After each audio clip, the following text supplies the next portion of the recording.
This conference will now be recorded. Okay, the recording is started. I'm assuming that social media is on. I am verifying that right now.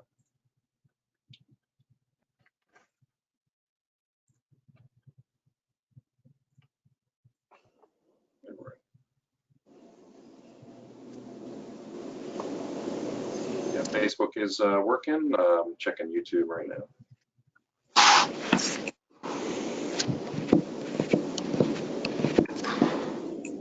Well, we got one of them working, so let's go ahead and press on. Okay, thank you, Ryan. I would like to call the March 24th, 2021 Board of Zoning Appeals meeting to order. First item of business is for Eric to call the roll, but first of all, I would like to remind everyone to please mute your microphones when you are not speaking to prevent excess noise. So Eric, if you'd like to call the roll, please. Will do. Steve Clevenger. Present. Gary Schroeder. Present. Michelle Dennis. Tom Andrew. Present. Frank Donaldson. Frank Donaldson. Jen Decker. Jen Decker. If anyone sees or hears from her, if you'd let me know. Ed Butz. Present. It looks like we have 5 members present. There is a quorum. Thank you, Eric. At this time, our first motion is approval of the minutes. I move to approve the minutes from the February 24th, 2021 BZA public hearing as submitted. A second. Thank you. Any comments or corrections? Hearing none, all in favor? Aye. Aye. Aye. Opposed? That motion carries. New business. New. All cases are ready to be heard. I believe we do have a new director that needs to be introduced to the to everyone present. So Steve, would you like to make that introduction? Sure. I would like to welcome David Hiddle to our first Area Board of Zoning Appeals meeting with him as Executive Director of the Area Plan Commission. Welcome, and I don't know if you have any comments for the board before we begin. Thank you very much. I have nothing profound to offer to the proceedings. I'm just glad to be here. Thank you for the introduction. Thank you. We look forward to working with you. Likewise. All right. I'd like to briefly describe our procedures for the meeting. Each case will be heard following a motion and a second from the board. We will ask the staff to report on its findings. Following the staff report, we'll ask the petitioner to present his or her case, after which anyone wishing to support the petitioner's request for a variance or special exception will be asked to come forward. After hearing from the petitioner and those speaking on his or her behalf, we will ask those speaking against the petition to present their arguments. The petitioner will then be allowed to rebut arguments raised by those in opposition to his or her petition. Following the rebuttal, the board may wish to ask questions of the petitioner, supporters, and opponents of the petition or of the staff. The staff will have the opportunity at this time to make any necessary clarifying comments.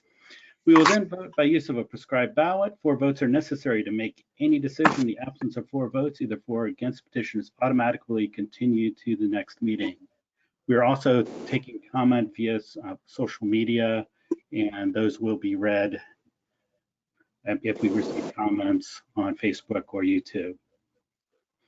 Please observe the following guidelines for the sake of time and fairness to all. State your name and address for the record before you speak.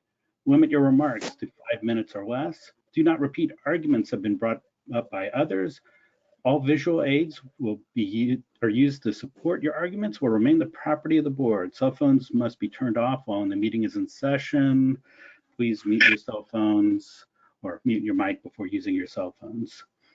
With that in mind, I'll take the public hearing motion. I move that there be incorporated into the public hearing portion of each application to be heard this evening and to become part of the evidence at such hearing, the Unified Zoning Ordinance, the Unified Subdivision Ordinance, the Comprehensive Plan, the bylaws of the Area Board of Zoning Appeals, the application and all documents filed therewith, the staff report and recommendations on the applications to be heard this evening, and responses from checkpoint agencies. I second. We have a motion and a second. All in favor? Aye. Aye. Opposed?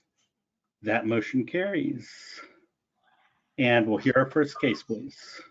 I move to hear and vote on BZA 2049, Purdue Christian Campus House. Petitioners requesting a variance to allow 58.62 square feet of signage instead of the maximum allowed 40 square feet per sign lot for the new Purdue Christian Campus House in an R3W zone. The property is located at 1000 West State Street, West Lafayette, Wabash 19 Northwest, 23-4, UZO 4-8-5. I second. I have a motion and a second. And Ryan, would you present the staff report, please? Okay. Well, looking at the zoning map here, you can see we right in the middle of campus. This is the neighborhood known as the Island. And it is largely zoned R3W with a few planned developments scattered in there. As you can see, this site is located in the center, the southernmost portion of the island. Go ahead and zoom in. The subject property does not look like that. That has been demolished. If anyone's been out there, and I hope all members of the board got a chance to pay a visit to the site, in 2016, there were 8 variances granted to build what you see out there today, which looks just like that, just without the snow now. And those variances were all, development, limitation variances, and as well as parking in order to achieve what they have there. Of course, the proposal is to basically there's let me go back here. Well, of course, there's the church use, and then this coffee shop use, and then offices, and that associated with everything there is all part of the overall project, and then their parking facility. So what you're seeing here are parts of the images of the site plan and elevations for the project and for their proposed sign. The proposal, the plan proposes 3 separate building signs, which in total achieve 58.62 square feet for both Greyhouse Coffee Shop and for the Campus House. The brand for the church name there, as you see there. It's staff's opinion that this is obviously a very pedestrian-oriented urban location. Otherwise, they would not have built the building the way you see it here. They are obviously trying to capitalize on its near downtown location, heart of campus, extremely heavy pedestrian traffic, which will, probably be their bread and butter, as you can imagine. Given that, that's really the heart of staff's objections is that these signage that they're requesting, there really is no justification for it, since we're not looking for signage that can be seen from far away in a vehicle necessarily. This is pedestrian oriented urban signage, as you can see there from the blade sign projecting from the building, and then the lower scale signage that obviously will meet the eye line of pedestrians coming by. And so that is really the heart of our objections. And so as we go through the tests, it really is tests 3 and 4. Obviously, the APC did vote in February 17 of this year that there are no use variances being requested and the sign ordinance be strictly adhered to. So that's what's at issue tonight. But in terms of our tests, in test number 3, it is staff's opinion that the variance request will affect the property included in the variance will be affected in a substantially adverse manner. Permitted signage is readable at street level, and permitting additional signage would encourage other redevelopment projects in the same vicinity to most likely seek same amount of signage, while virtually all of them have largely complied with the ordinance. In fact, the vast majority of them have, and in some cases, variances have been denied. This would be closer down towards the village area. And then in terms of test 4, the terms of the ZO are being applied to a situation that is very common to other properties in the same zoning district. We are seeing, rapid urban development along the State Street corridor from West Lafayette's downtown area and the village, and then moving this way to the west, and then in the Discovery Park area, everything is at a much more urban scale. And in terms of the building and the development standards, those development standards, in staff's opinion, should include signage as well. And so there is no hardship in staff's opinion. It is self-imposed and solely based on a perceived reduction, or in this case, a boost to economic gain and having a larger sign. And staff just sees this as a potential harbinger of things to come. If larger signage is permitted in these areas, we'll get more requests like this, and you can get a distortion of the pedestrian environment in an urban area when you have signage that is just a bit out of scale, or in some cases very out of scale with its urban pedestrian orientation. So we'd hate for that to start to unravel our urban redevelopment of West Lafayette. So in that spirit and with that recommendation, we are recommending denial. Be happy to answer any questions. Okay, thank you, Ryan. Petitioner or his or her representative, do you have something to present? Just present argument. Tyler Oaks, Paul Eggleston, 201 Main Street. Good afternoon to the board, and welcome David as the new executive director. Couple things I wanted to address. As Ryan spoke on, the location of this building is 1000 West State Street. It is going to be a multi-use building. I think that makes this a very unique site. As staff hit on, this will contain the Purdue Campus House, which has been in this location for about 50 years. They've been a Purdue staple for 55 years, so there is some longevity there. But they're also adding this Greyhouse coffee house, which will add a second element and multi-use to this building. What's unique about the two is I think a lot of times if those who are familiar with kind of churches, they'll sometimes have a cafe, and when the church is open, you can go in. That will not be the case with this building. They can operate independent of each other. So if Greyhouse is open, that does not necessarily mean that Campus House will be open, and vice versa. One can be closed and the other can still operate. They are independent in that nature, which makes them unique. Each of them on their own are under the sign variance. If this was two buildings, each of these signs requested would be perfectly fine. The Greyhouse sign is very standard with their brand that they've developed in Lafayette and West Lafayette. They just recently opened in Lafayette with Ripple & Co., and they have a location in the village. This signage is consistent with their brand and keeps them uniform. So it's not anything additional that they've requested. And then additionally, Campus House on the front. We agree to an extent with staff's assessment that this will be pedestrian heavy. We certainly are not arguing that. In terms of the Campus House part, we expect a lot of students to come through walking. However, Greyhouse, we do expect a vehicular increase. We expect people to drive to this location just for coffee. There will be spaces available to get coffee. There will be more vehicle traffic, I believe, and petitioner believes, than staff has led to believe through this report. And because of that vehicular traffic, I think it does create a unique situation with where the location of this new building is. And I do hope everybody's seen it, because it's getting close to being done, and it looks very good.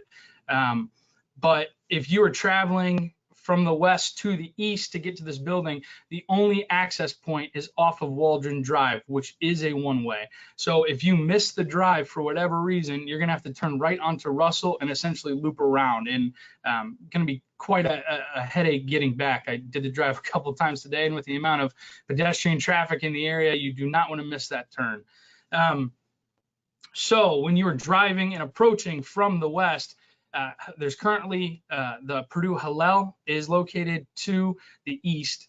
And if you've seen any images, even a little bit on what's being shown currently, there is a decent amount of greenery and foliage that can, especially during the summer and fall months, block visibility to that eastern sign that we have requested for Greyhouse. That's why we've I think the blade is very important from the additional front to have sticking out so you can see it if you're driving. That will allow cars to more safely turn onto the Waldron and access the parking lot, as opposed to sitting it, slamming on the brakes, trying to turn when you have pedestrian traffic, or having to essentially walk and loop around. We think the signage that's facing south towards State Street for Campus House is extremely reasonable and appropriate to appeal to the signage. I mean, ultimately, I think this comes down to, is there visibility and are there potential traffic issues with less signage? And I think petitioner would agree that there is. So we think this is not an economic purpose, but more so from a safety standpoint, and then a branding uniformity from a Greyhouse who's established a very good relationship in the area.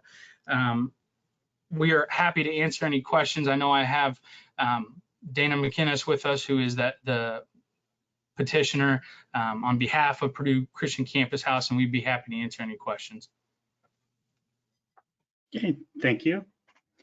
And I'm not sure, I know David and it looks like Eric might be in the Tippecanoe room, or is there anyone in the room that wishes to speak in favor of the petition? There is not anyone here. Okay, thank you, Larry. And is there anyone else wishing to speak? Dana, I don't know if you wanted to speak as well in favor of the petition.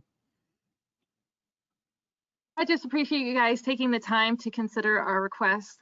Like I said, our heart is totally just to bless the Purdue and the West Lafayette community with this building. Yes, it will be used for church services, predominantly for college students. Yes, there will be a Greyhouse, but we do hope that it will go and extend beyond just foot traffic. We have a lot of alums, a lot of prospective students that come to campus in their vehicles trying to locate Campus House. And so I do think additional signage would be helpful for them.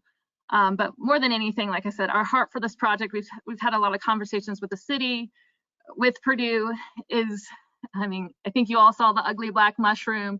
We just want to fit with campus. We want to bless this community, and we really do hope to open this building up to things way beyond just our church services. Thank you. Anyone else wishing to speak in favor of the petition?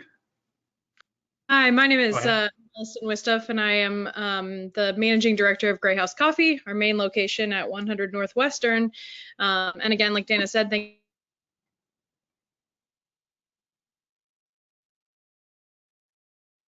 You cut out, Allison, on us. We can't hear you. you for hearing our request today. We are Allison, I don't know if you want to very start excited over. to have another location. Hello? Allison, I don't know if you want to start over. You froze there for Sorry about that. Yeah, about 30 I seconds. would be happy to. Sorry about that.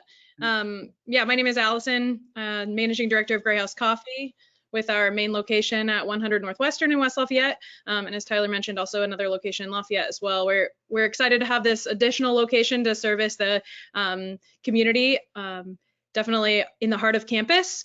If this year has proved anything, it's that a lot of our customers are grab and go customers. We have people ordering on the app and pulling up and coming in to grab a so as Tyler mentioned, the traffic pattern we believe is really important to us to give access to our customers.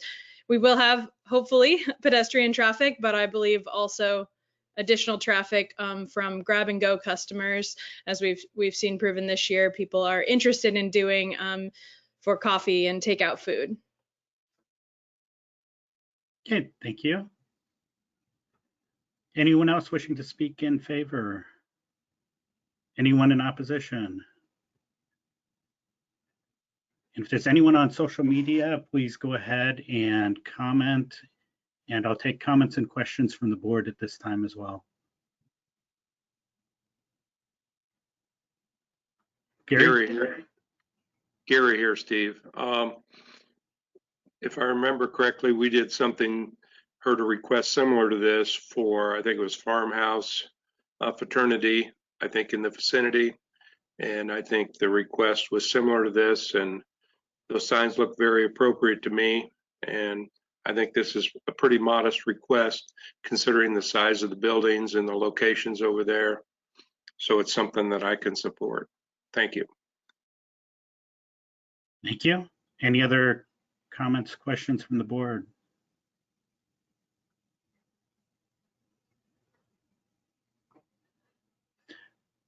Question for Ryan or Rabita. If this was zoned as a business, would the signage still be the same? For instance, neighborhood business?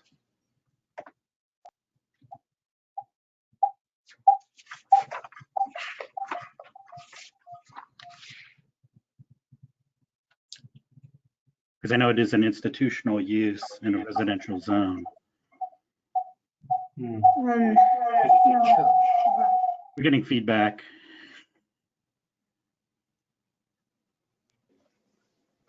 Okay, Erin and I are sharing a room, so excuse our masks. Yes, you're correct, Steve. So because it's an institutional use, even if it was in a commercial zone, it would have.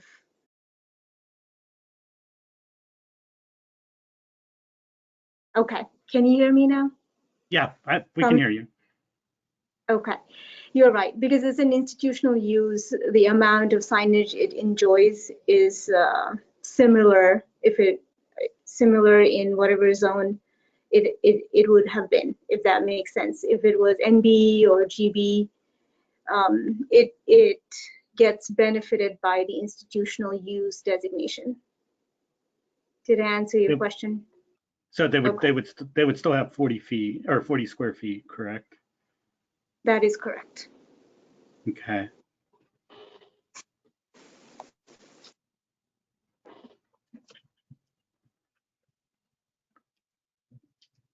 And if you haven't started already, Ryan, we'll take a minute for social media.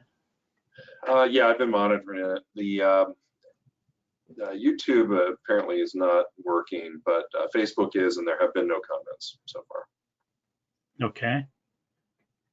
Last chance for questions from the board.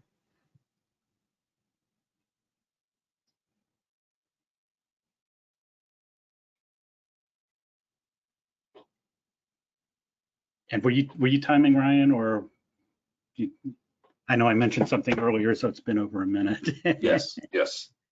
Yeah, there is no comment. Okay. At this time, we've got a ballot. Thank you. And remember not to close your ballot after your browser after you submit the ballot.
Hey, Eric, I just realized I filled out the wrong ballot.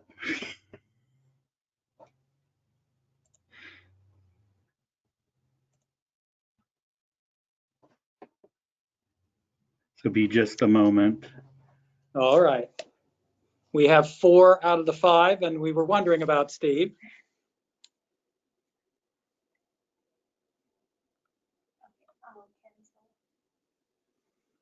Let him know that I'll cancel his ballot for the wrong one. And your incorrect ballot will be canceled so that it'll be ready for you to start fresh when that ballot comes up in the rest of the meeting.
It's submitted. Sorry about that.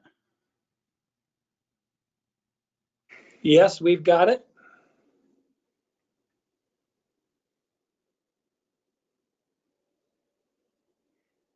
It's good. All right, I will go ahead. I have received written ballots from each of the 5 members who are present. They all voted. When I call your name, please confirm your vote by saying approve or deny. Steve Clevenger, Approve. Gary Schroeder, Approve. Michelle Dennis, Approve. Tom Andrew, Approve. Ed Butts. Approved. There are 5 votes in favor, and the 5 votes in favor orally given just now are consistent with the written ballots. Thank you all. Thank you. Variance has been approved. And we'll go ahead and put the next 2 cases on the floor, please. Okay, I move to hear and vote on BZA 2050, Tippecanoe County Conservation Club Incorporated. Petitioners requesting a special exception to operate a shooting range, SIC 7997, Membership Sports and Recreation Club, operating 7 days a week from 9 a.m. to dusk, with reduced hours on Sunday. The 6.3 acre agricultural zone property is located east of Conservation Club Road, Fairfield, Longlois Reserve, north half, 23-4 UZO 3-2. And I believe we're going to hear BZA 2051 together and then vote on separately. So, and I move to also hear and vote on BZA 2051, Tippecanoe County Conservation Club Incorporated. Petitioners requesting the following open use variance to build a new outdoor shooting range for members, SIC 7997 gun and shooting clubs, in an A zone. The variances are: number one, to reduce the special setback to 50 feet from the minimum requirement of 300 feet from the north property line, UZO 4-4-8. Number two, to reduce the special setback to 145 feet from the minimum requirement of 300 feet from the south property line, UZO 4-4-8. And number three, to reduce the special setback to 25 feet from the minimum requirement of 300 feet from the west property line, UZO 4-4-8, on property located east of Conservation Club Road, Fairfield, Longlois Reserve, north half, 23-4. The subject property is the same as that involved in the special exception case BZA 2050, Membership Sports and Recreation Clubs, SIC 7997. I second both of Have them. a motion and a second, and we'll hear from staff, please. Hello, Steve. This is Larry. I also have a letter in favor to read after or done with the presentation Okay. from a neighbor. All right. We'll take a look here at the zoning map. The site is here in highlighted in the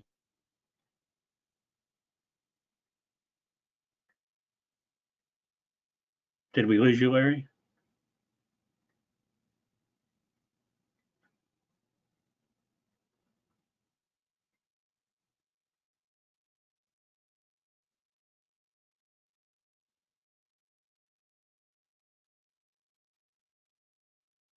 Looks like we've lost Larry. We'll give him a minute to see if he comes back.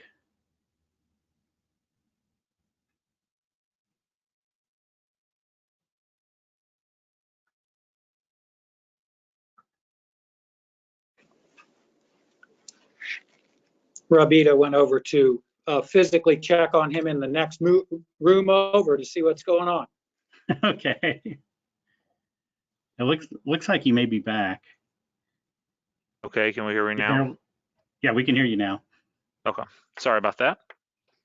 So we'll start here. I'll start from the beginning because I have no idea where I went out. In the red and green here, we'll see the site. Immediately to the south is the Brentco Contractors. The petitioner also owns property to the west and directly east across Conservation Club Road. It is where their membership organization has a building and a picnic shelter.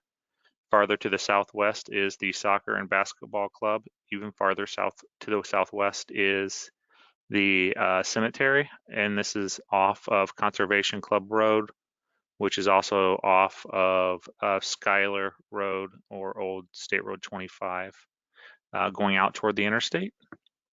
Also along Schuyler are some residential properties and a veterinarian clinic. So if we get closer to the site, we can see here it is currently used as an empty farm field. They have started moving in some soil on site for the mounding system. Give me 1 second here as my screen kind of takes over. As we can see here on the site plan, their proposed site plan, they are proposing a mound for the shooting range at an entering point here off of Conservation Club Road, a new parking lot, and a future building here where they would have some additional office space and possibly collect a charge for using the shooting range. We have some picture site here. This is from the southeast corner looking to the northwest. This is along Conservation Club Road on the left looking north, and to the south looking, or on the right hand side looking south. So as we go back to the site here, the petitioners are proposing a shooting range here that would shoot from this corner, southeast corner, to the northwest and to the west. Petitioner is planning to operate this operation 7 days a week during the daylight hours that we had discussed originally, their time and usage, and it was just kind of hit or miss on when they wanted to have these operations available, which we could not enforce. So we went ahead and changed that to allow them to operate 7 days a week and during the daylight hours. That way, if they're shooting at night, it's easy to say it's dark. You guys are not permitted to shoot during that time. Staff is talking about the variances here for the open use. One variances that we're discussing here would be along the north, reduction in 300-foot setback, a reduction in 300-foot setback on the west side of the property, and a reduction in a 300-foot setback on the south. To the west is where they also own an open field. To the north is open fields. To the south is the Brenco Contracting.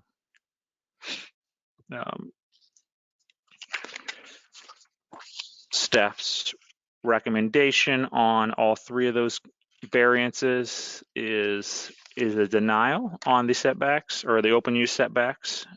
Their main point is that these setbacks are in place for public safety and to give a larger setback for these types of uses. This site, there's not a way to design this particular site and meet all of the design's requirements. So staff feels that the site is not an adequate site to have the range. I will go ahead and read through. I do have a question for Steve.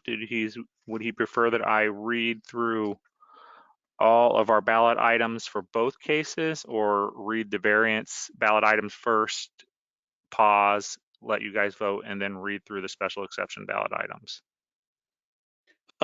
Steve, this is Eric. You may have a preference, which is fine. It strikes me that going piece by piece is smarter, so that you take the variances first. It makes sense to do them first, and just go ahead and stick with the three variances first. It takes us a little bit off of our script, but that's no big deal. Just move to the area in the script that's got those three variances. That would be the way I would suggest we do it. That is perfectly fine with me, since if we deny the variances, we cannot approve the special exception since it's tied to the site plan. All right, then I'll go ahead and read those ballot items now.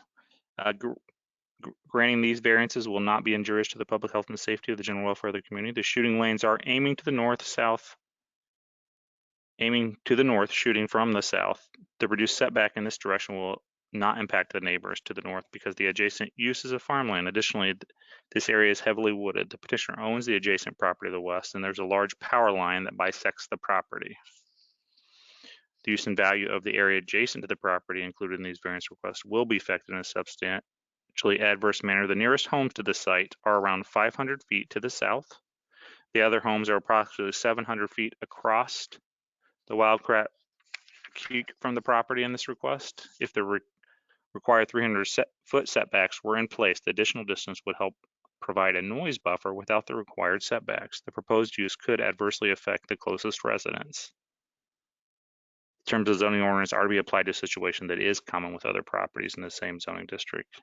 There is no peculiarity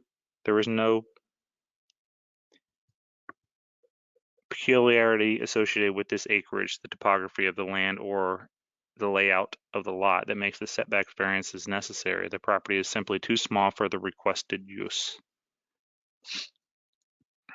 The zoning ordinance will not result in unusual hardship defined in the zoning ordinance. A lot that is too small to meet the setbacks does not constitute a hardship. the hardship involved is self-imposed or based on a perceived reduction on economic gain, attaining a larger site or using petitioner's adjacent property would mitigate the need for some of these variances. The variance sought does not provide the medium relief needed to alleviate the hardship. There is not adequate information about the outdoor shooting ranges to provide the petitioner to verify the minimum relief without knowing exact details on the layout of the shooting range. We can't say for sure that these variances requested would meet the minimum relief. With that information in mind, we have recommended denial on all 3 variances. Thank you. Real quick question, why is there not a variance needed for the eastern? Is it because of the road? Sorry, could you ask that question again? Why is a variance not needed for the eastern setback? The setback, the 300-foot setback variance or setback requirement is only required for the side and rear property lines. Okay. Thanks. And petitioner, do you have a presentation to make? Yes, we'll just be making an argument again, no visual. Good afternoon again to the board. Tyler Oaks, Ball Eggleston, 201 Main Street, on behalf of the Tippecanoe County Conservation Club. We're requesting, as Larry pointed out, 3 variances as well as a special exception. Eric, my assumption based on what I heard earlier is I'm just laying out evidence for our argument on behalf of both the variances and special exception. It's up to you, but I think you could go ahead and just do the variances. It's up to you if you want to delve into the special exceptions, but they're going to deal with the variances first before moving to the special exception. If okay with the board, I'd like to kind of just hit both because I think they overlap. I think the evidence regarding the special exception, it's all kind of one thing. So if it's okay with the board, I'm just going to kind of lay out our full argument, even though I know they're going to be voted on separate. If that's okay with the board.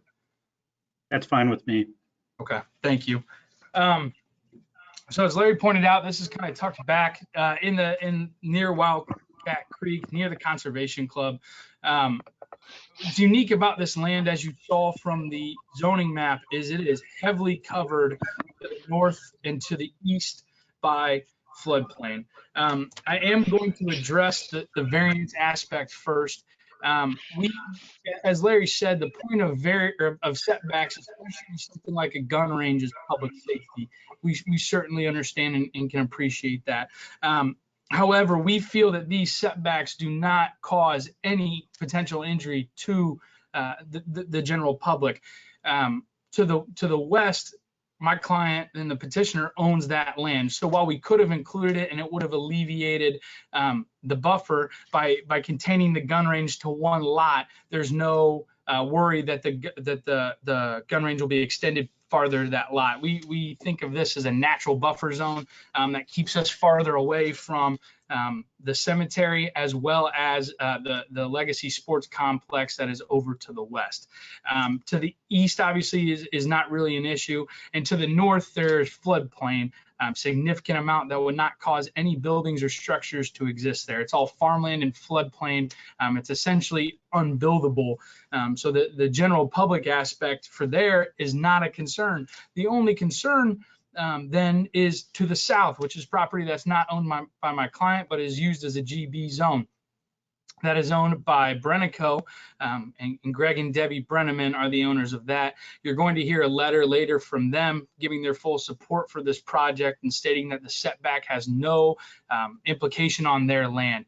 Additionally, with that, the way that the gun range is designed, it will be shooting strictly to the north. So there's no public safety issue of bullets flying astray and going south in the first point, or in the first instance. So I think that's probably part of the reason that Tippecanoe and the Brennemans are on board with this in general.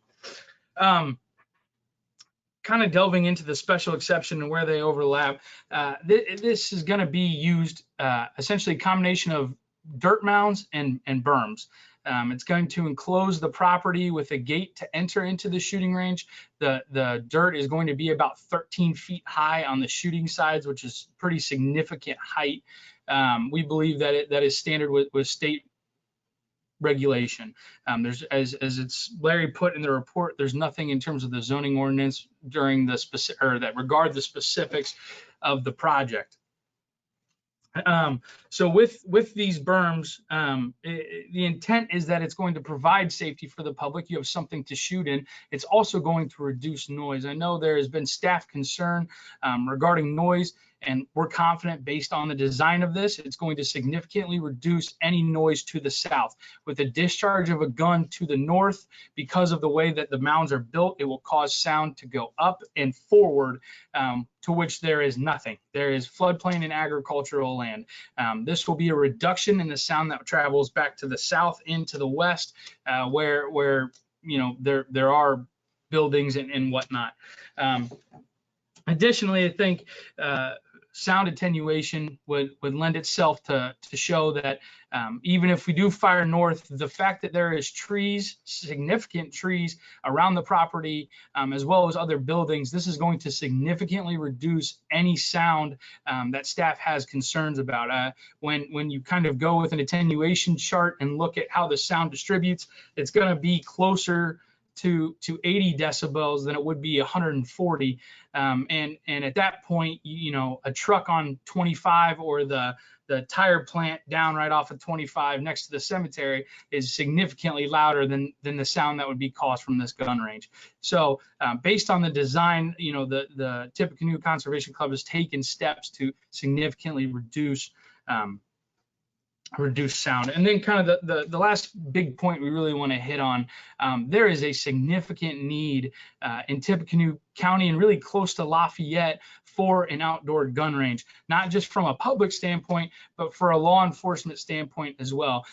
In Tippecanoe County, we have basically five different agencies that help to protect and keep us safe. You have, you know, Lafayette Police Department, West Lafayette, Purdue, the county sheriff, and state police. Right now, all five of them use well, I think 4 of the 5 use a range near Purdue's campus that has restrictions. These restrictions are in the length that they can shoot, how far they can shoot, and that restricts the type of guns they're able to shoot to get certain certifications that are required. For as things stand, rifle is a very good example. To get a rifle certification, you need at least 50 yards, sometimes up to 100 yards. There is nowhere really in Tippecanoe County you can do that. You need to drive, you know, 30-35 minutes for law enforcement to get the certification. So we think this provides a very good opportunity. My clients have spoken with various organizations, including you know, DNR and others, that they're generally certain officers are in favor of this because it gives them another option to shoot. And it helps them to get them certification without them having to drive too far. My clients have also decided that their Wednesday will be strictly held open for law enforcement. So on Wednesdays, nobody else will be able to use the range except for law enforcement. My clients have taken a very hard stance that they'd like to support law enforcement as much as they can. We think this range will be a great asset to keeping the Tippecanoe County area safe.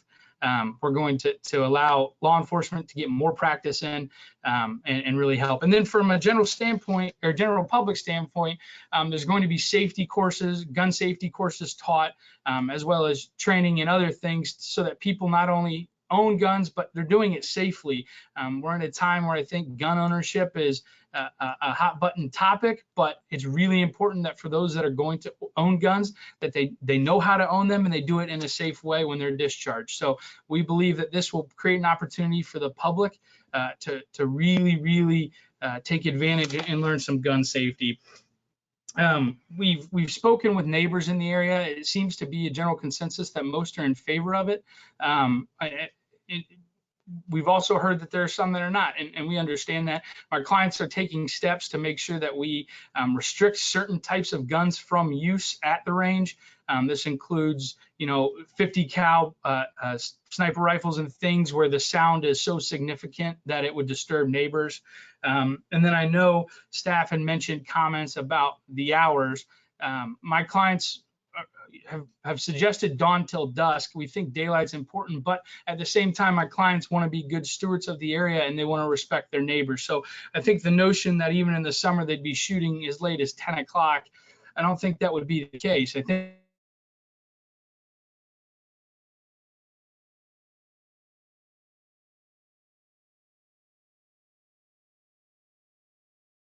they understand their neighbors Tyler? and when it's appropriate to shoot and when it is not. Tyler, we lost you for Fishing about Club 20 was seconds. incorporated in 1935. Okay, what was the last thing I said? Go back about 30, 40 seconds ago. Hello? You were talking about 10 Do you know what the last PM, thing you heard me dawn say to was? dusk.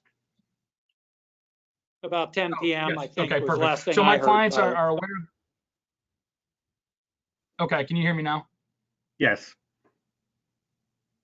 Okay, thank you. So the staff had talked about us shooting till, or my client shooting till 10, and that's not practical. I think my clients are considerate of their neighbors and want to be good neighbors and remain good neighbors, and would not be shooting that late. I think it would be something more like 8 o'clock. But we just thought dawn to dusk was a good time. That way we're shooting during daylight. We're keeping things safe, helping out the general public.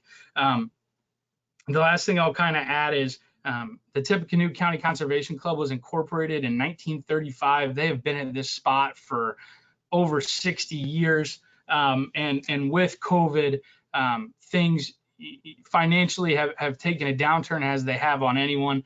This is an idea to help further their mission of sportsmen and landowners working together. They think it furthers that, and it gives them an opportunity to potentially make some money and help keep the club above water. So ultimately, we would respectfully request that all 3 variances are granted, and then on top of that, we would request a special exception to be granted. If it's all right, I'd like to reserve a couple minutes just in case of remonstration, and I have Gabe and Steve that are both from the Conservation Club here to answer questions as well. Gabe is the president of the board, and Steve has been integral in helping to design the range. So if anybody has any questions for any of us, please let me know. And then I'd also respectfully ask that the letter submitted by the Tippecanoe is read into the record. Thank you. Thank you. And Larry, we'll go ahead and take the letter, please.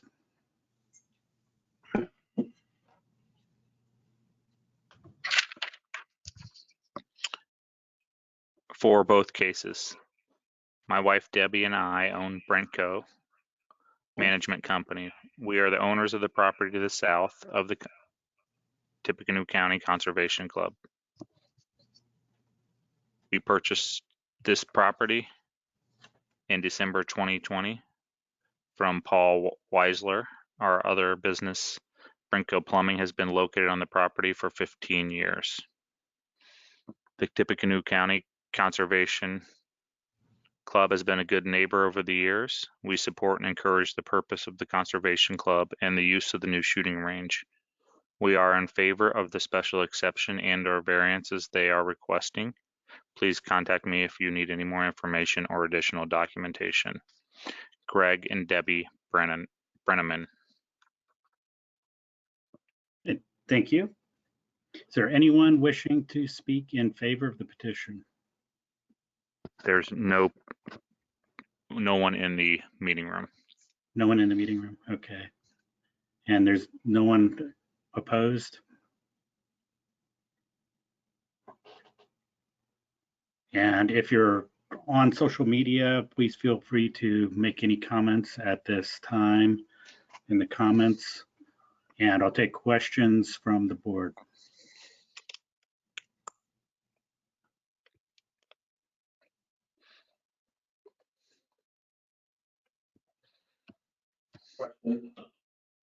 Brentco owns the property to the south. So, Correct. and then the Conservation Club owns the property to the north. Conservation Club owns the land to the east and to the west. Everything to the north is floodplain and agricultural. Thank you. Yes, one of my questions is how loud do you expect the shots to be from the cemetery? So we've spent a lot of time researching and looking into it, and we even had a member go out there today, and a shot was fired from the area, and he claims it cannot be heard. So we believe, like I said, with that attenuation chart, based on sound, that it would be less. The sound from the cemetery would be less than that of what you would hear from the trucks that are on 25, which is a very busy road, especially right there off 65. And you have that plant that you can see on the screen right now down to the left, right off 25. There's that tire plant that has a bunch of semis right that abuts almost right up next to the cemetery. We think the noise generated from that is going to be significantly louder to the cemetery itself than what my clients would produce. My clients completely understand the importance of the cemetery, understand it's sacred, and we are happy to work with the cemetery if we need to restrict the time where shots are not occurring. If it becomes an issue, we're confident based on the sound research we've done, everything that we've read and seen and heard, that the shots are not going to be a problem for that cemetery. Thank you. And could you point out where any houses are located that are fairly close? I know you said there was one that was 500 feet. So it's in that area right there, the ones that we're concerned about. That's on the other side of the Bianco buildings. Yes.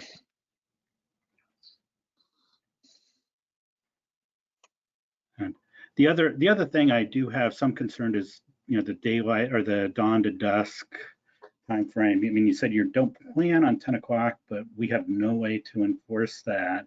If it says, dawn to dusk, then if somebody's firing, right before dusk, there's no control over that we have over that.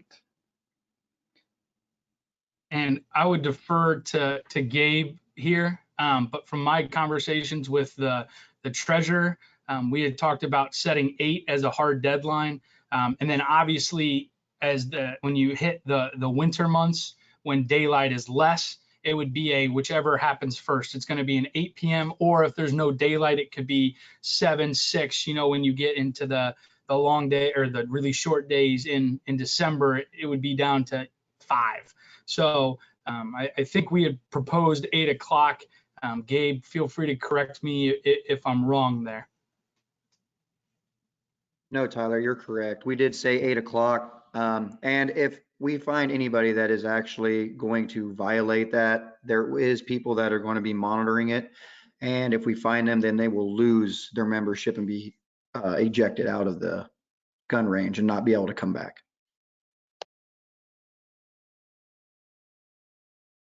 Yes, Ryan and Eric, Rabita, is that something that they can make a commitment for or change? Yeah, this is Eric.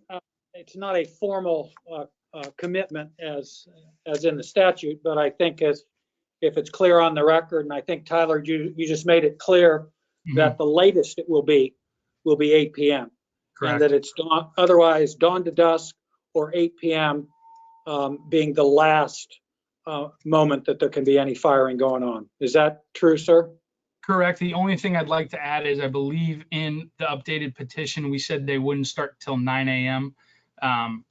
So it would be 9 a.m. to 8 p.m. unless dusk occurs prior to 8 a.m. or 8 p.m. Then it would be whenever dusk occurs. And I understand. Is that clear enough for the staff to make that part of the amendment to the petition? Is that clear to you? Rabita seems to think so. Any other thoughts from staff? I just want to make sure that when we're finished, that it's clear what we've done. And it sounds to me like that it's 9 a.m. to 8 p.m. are the hours, and those would be the brackets. Correct. For the time frame. Yeah, and if I need a motion or anything to get that formally on the record, that's not an issue. I think if you'd simply go ahead, Tyler, and make the statement on the record that you are amending your petition to make it from 9 a.m. to 8 p.m. Between those hours, and I think that's sufficient for my purposes unless the staff disagrees. Okay. I'd like to, on behalf of petitioner, to go ahead and motion that the petition be amended so that the hours of operation are 9 a.m. to 8 p.m. And if dusk occurs prior to 8 p.m., that becomes the end time. Could you ask him, is it 7 days a week? And that is still 7 days a week, Tyler? Unless Gabe has anything to differentiate from that, that's my understanding.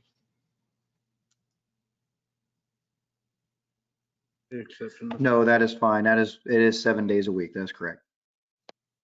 And so there needs to be no formal action by the board to accept that because he is now committed to it, and whatever you vote on, if you vote in favor, you're voting on exactly what he stated, which is 9 a.m.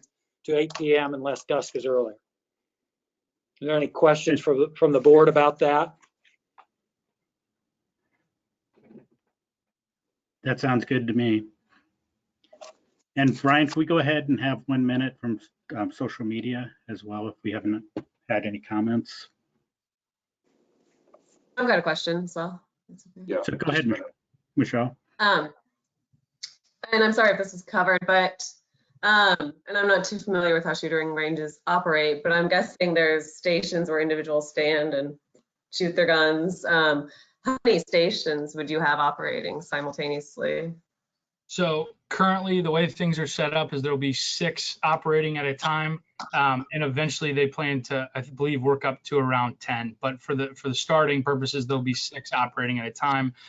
From our conversations with local law enforcement, that seems to be pretty standard at other shooting ranges. Thank you.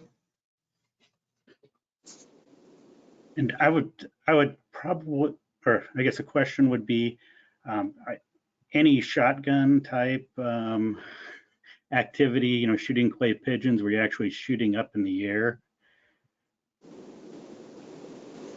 Gabe or Steve, do you want to answer that?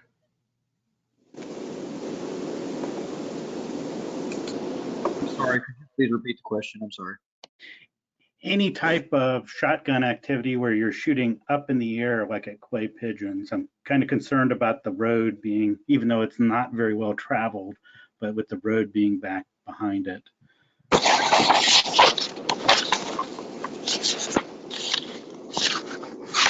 As far as the safety aspect of that, no, we will primarily and hopefully always be shooting to the north and within that 15 to 20 foot range to where the pellets would not impact anything of great significance. Thank you. Any other questions from the board? We do have some public comment. Okay, thanks, Ryan. Go ahead. All right, just a minute.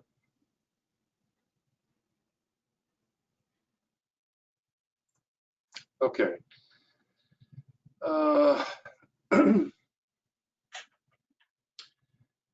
We have let me get to them here. All right, the first comment is from Mr. Kurt Sinks. As a member of law enforcement community, we know that criminals are carrying weapons during the commission of crimes. We also know that now more than ever, people are exercising their legal right to bear arms. Therefore, it is important to make sure those people choosing to carry firearms are educated and proficient in doing so. This range would allow people to come together, train, interact, and ultimately increase their safety. This shooting range would be of significant value to our community. I think it's a great idea, and I also think it's wonderful that they're supporting local law enforcement as well. Next comment is from Zing Po Chi. It reads, I think a gun range is a great idea. Next is from Tom DeMar. It reads, all members have to have a gun safety training or equivalent. Next comment, I've got 2 comments from Barbara Knackle. The first one is Springvale Cemetery was incorporated in 1868 and has provided a serene, peaceful setting which is enriched with the history of the area. We are adamantly opposed to this request. We do not want to have families having a service or visiting loved ones' graves and hearing gunshots. We have a lot of wildlife on our property also that we do not want disturbed. And then her second short comment is this property is too close to the city limits. And that's all we have. Let me verify that. Yeah, that's all I have presently. Thank you. Any further comments? Hey, Gary? Steve, Gary here. I kind of have a question to follow up on your question about shotguns and maybe shooting in the air. And as a special exception is granted, would it be a fair assumption that all activities would be contained to this site and no projectiles would leave the site? And Correct. so I assume that would be the anticipation. And if something changed where it arose where projectiles were leaving the site, is there any enforcement action that could be taken against a special exception to either eliminate the special exception or to bring them back into compliance? I could ask a question real quick. When you refer to projectile, do you mean the bullets discharged going over the mounds, or are you referring to more if there was like trap and skeet used in the premises? No, I'm talking about projectiles. You know, bullets going over the top of the berms, because that's a possibility. Sure. So it's more of an enforcement from the staff if that is a part of the special exception, that all activities will be contained, and if they are not, then there is some action that can be taken to either bring that back into compliance or remove this special exception. And Eric, I don't know if I can put anything on the record regarding that, but the number one priority for the Tippecanoe Conservation Club, its members, the board, is safety. And so if there is ever a situation where they have projectiles leaving, which we do not think will be the case based on the size of the mounds, and the type of guns that will be used, I don't think the club has any issue committing to bringing it back into compliance, whether that's adding more dirt to raise the size of the mounds or whatever is necessary to ensure that safety is being complied. Because at the end of the day, like I said, that's their number one priority is they want to be a good neighbor. They want to provide a need to a community that needs it, but at the same time, it's all about safety. So I don't know if I can commit to that on the record, if there's anything we can do, but I'm sure my clients have no issue committing to that. Yeah, this is Eric, and I think it's like the previous commitment, again, not the statutory commitment, but making the commitment on the record, and the vote will be dependent upon that statement that you make. You're willing to make the statement that, and we're not even there yet, but we'll get there potentially. The special exception, you would specify that no projectiles will leave the premises. My concern would be, clearly, if projectiles are going onto somebody else's property, you'll have law enforcement out there making sure that doesn't happen. On the other hand, if projectiles leave the premises and go onto your own property, that's not as clear of an answer. And I think, in fact, law enforcement might well take the position, there's nobody out there and it's your property, so we don't care. And so I believe if you make the commitment and your clients are willing to make the commitment that no projectiles will leave, that can become a specific finding and amendment to a special exception, because I do agree that it would be more appropriate in the special exception than in any of the variances. Would you prefer well, first off, I would need Gabe your approval on that, but second off, Eric, would you prefer that I wait until after the variance vote to make that motion? No, I think the more information they have at the moment is probably helpful for the boards to make their decision. Okay. Gabe, are you comfortable with me making that commitment on the record? Yes, we're 100% committed. We do not believe there are any projectiles will ever leave the premises. So I'll go ahead and motion to amend so that if in the event that projectiles were to ever leave, that the Tippecanoe Conservation Club would take all necessary action to prevent any projectiles from leaving the shooting range. And I guess to put a little finer point on it, I'm not sure that it's as important to make the statement about what you're going to do, as long as we have it clear that in the special exception that it is amended to state that no projectile shall leave the premises. And if you're willing to commit to that, then I'm very comfortable. Okay, sure. We'll go ahead and motion to amend the special exception so that no projectiles leave the shooting range. And that's fine with me unless staff has some other thought about that, and that would be part of the special exception.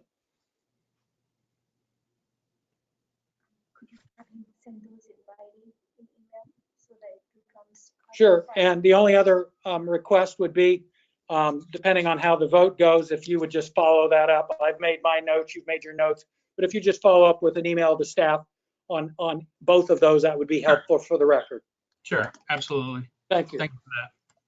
Thank you very, I'm satisfied, Mr. Clevenger. Okay, thank you.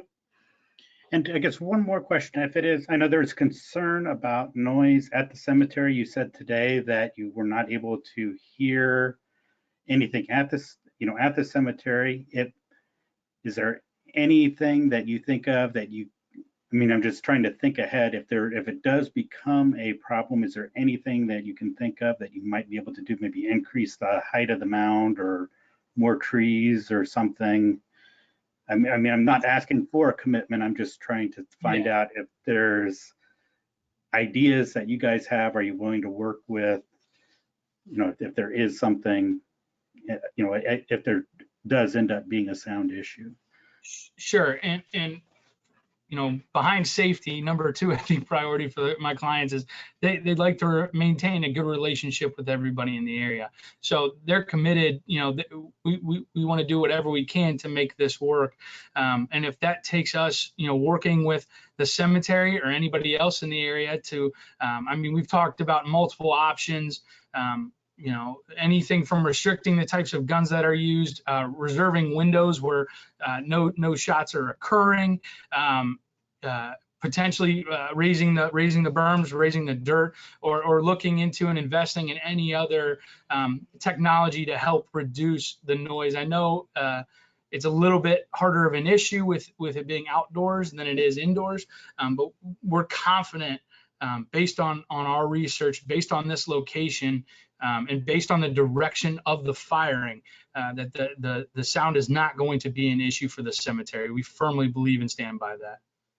But of course, we're open to, if it does and we're wrong, because that's always a possibility, we're certainly open to raising the dirt mounds and doing any other potential ideas to help accommodate the cemetery. We appreciate the cemetery and certainly want to make sure that loved ones have the opportunity to pay their respects.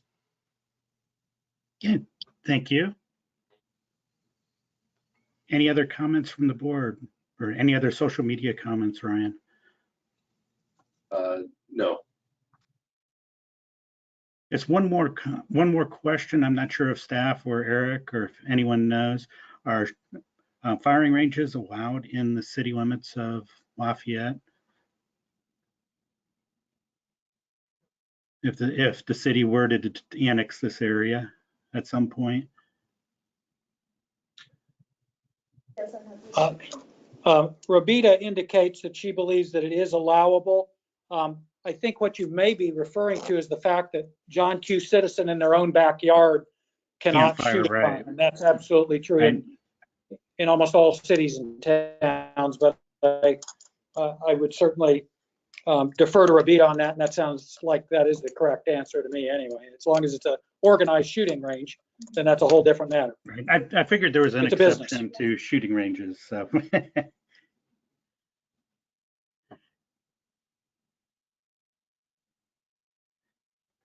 Any other comments?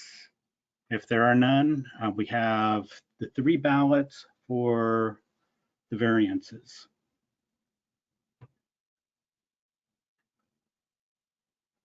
Hearing none, let's vote on the 3 ballots.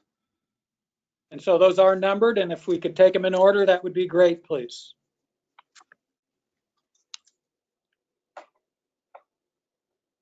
And remember not to close your browser.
Right. Number one. It's variance number one. Okay, this is Eric, as to variance number 1, I've received written ballots from each of the members. All 5 have voted. When I call your name, please confirm your vote by saying approve or deny for variance number 1. Steve Clevenger, Approve. Gary Schroeder, Approve. Michelle Dennis, Approve. Tom Andrew, Ed Butts. Approved. We have 5 out of 5, so 5-0 is the oral vote, and the 5-0 oral vote matches the written ballots. Ready for variance 2.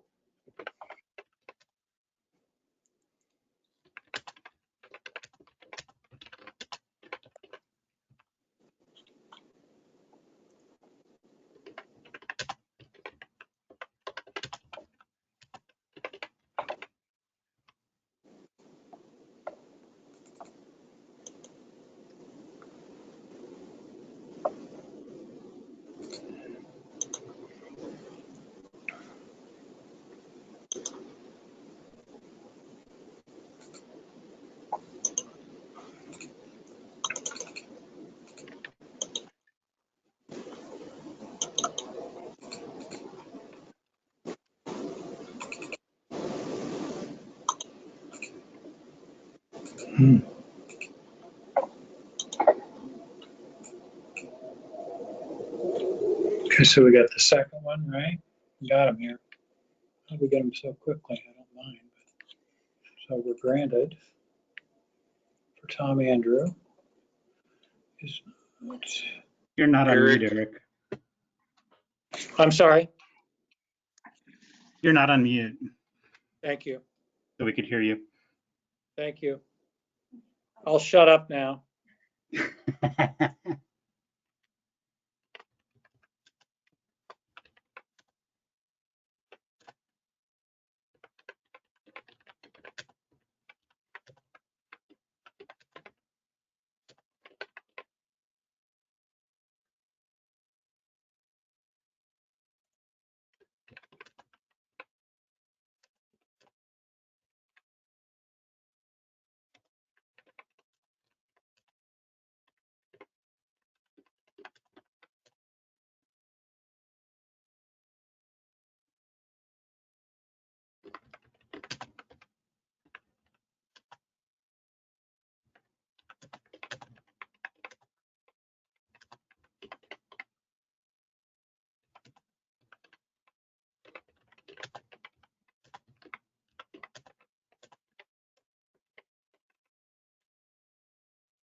All right, this is Eric. I received written ballots from each of the 5 members, all of whom voted. When I call your name, please confirm your vote by saying approve or deny for variance number 2. Steve Clevenger, Approve. Gary Schroeder, Approve. Michelle Dennis, Approve. Tom Andrew, Approve. Ed Butts, Approved. The vote is 5 in favor, 0 against, and the oral votes are consistent with the written ballots. On to variance number 3.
All right, this is Eric again. I have received written ballots from all 5 of the members, all of whom voted.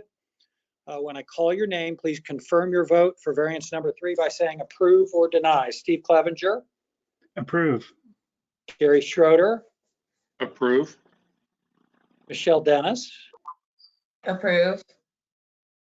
Tom Andrew, Approved. Ed Butts. Approved.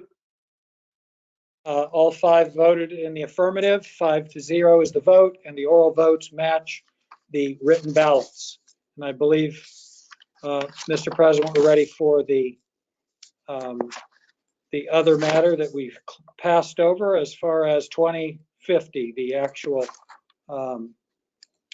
let's see, what are we looking at? Oh yeah, the special exception. Special exception. So the 3 variances have been approved, so we can move forward with the special exception. One thing I did kind of forget to do for Tyler was I did not give him a chance to rebut, but I think we kind of covered that in our questions as well. So I don't know if you had anything. No, I appreciate you thinking on me though. With the virtual environment, it's kind of hard sometimes to remember everything exactly as you do it in person. Of course, thank you. And I will go ahead and call for the vote for the special exception.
All right, this is Eric again. I have received written ballots from all of the 5 members who are present. When I call your name, please confirm your vote by saying approve or deny. Steve Clevenger, Approve. Gary Schroeder, Approve. Michelle Dennis, Approve. Tom Andrew, Approve. Ed Butts. Approved. All 5 present voted in the affirmative. The vote is 5-0 in favor to approve, and all of the 5 oral votes are consistent with the written ballots. Thank you. The variances and special exception have been approved. Thank you all. Thank you. Unless any member has an objection, the chair will order the findings of each member casting a vote for the majority decision of the board to be the collective findings of the board in support of the decision of the board. Hearing none, it is so ordered. Administrative matters. We have none. Okay. David, any comments? After your first BZA meeting in Tippecanoe County? No comments. It's a great crew. I've been here now 2.5 weeks, and I can't say enough good things about the team that Sally's assembled. Glad you're aboard. Thank you. And I'll take the last motion. Move to adjourn. You're adjourned. Thank you, Thanks, everybody. See y'all. Thanks. Yep.